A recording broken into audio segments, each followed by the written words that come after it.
we know that this part here will definitely be a minimum point on the axis, right? So not an issue. Then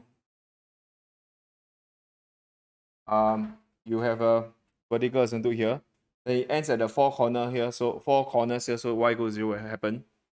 Then what else? The A will become minimum point.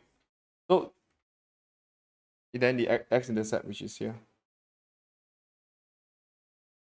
This is the x-intercept. There's a maximum point here. 3 1/4. Okay, that's about it.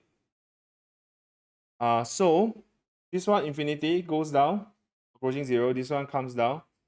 This side here, this will look like that. This one 0 goes out infinity. This will be a minimum point here. We already know that this will be a minimum point because these both are meeting up at infinity. Comes down, they meet together. So it'll be like that. Then go up. Then this one comes down flat line, so like that.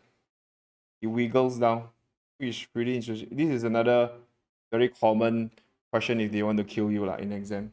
That's about it.